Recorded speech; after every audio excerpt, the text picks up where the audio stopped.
Finally আমাদের কাজ শেষ হয়ে যায় আর আমরা বাস স্টপেজে এসে প্রায় 30 মিনিট ধরে বাসের জন্য অপেক্ষা করছি, বাট বাসের কোনো পাত্তা নেই। তারপর দেখি দূর থেকে দুটো বাস আসছে, দেখে আমাদের মনে একটা আশা জাগলো। বাট তারপরে দেখি যে বাস দুটো আমাদের রুটের না। বাট কি আর করা যাবে, আমাদেরকে অপেক্ষা করতে হবে এখানেই বাসের জন্য। বাট কিছুক্ষণ অপেক্ষা করার পর আমাদের রুটের বাস চলে আসে। তারপরে আমরা বাড়ির দিকে রওনা দিই। সাইড থেকে আমাদের বাড়ি প্রায় সময় লাগে 3 থেকে 4 ঘন্টা, আর বাসে লাগে 2 ঘন্টার মতো। তবে রাতের বেলায় আমাদের কলকাতা খুবই সুন্দর লাগে। বাসে বসে বসে আমরা বাইরের দিকে দেখছি খুবই সুন্দর লাইট। এই মিনিচার লাইটগুলোকে আমরা ছোটবেলায় বলতাম জিনি পোকা। তারপর 2 ঘন্টা বাসে বসে থাকার পর ফাইনালি আমরা পৌঁছে গেলাম স্টেশনে। কিছুক্ষণ পর ট্রেনও চলে আসে আর আমরাও তাড়াতাড়ি ট্রেনে উঠে পড়লাম। বাইরে এত শীত যে আর গেটের কাছে না দাঁড়িয়ে সোজা ভেতরে চলে এলাম। তারপর ট্রেনে কিছুক্ষণ যাওয়ার পথে আমাদের শীতের ফেমাস ডিশ জয়নগরের মোয়া উঠে পড়লো।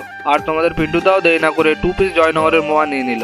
আর সত্যি কথা বলতে এই শীতের দিনে মোয়া না খেলে তুমি কিছু খাওনি, তাই আমিও আর দেরি না করে 2টি মোয়া খেয়ে নিলাম। তারপরে দেখতে দেখতে আমাদের স্টপেজ চলে এলো। এই শীতের সময় আমাদের অবস্থা খুবই খারাপ হয়ে গেছে আজকে, তাই আর দেরি না করে বাইক বার করে সোজা বাড়ির দিকে রওনা দিলাম।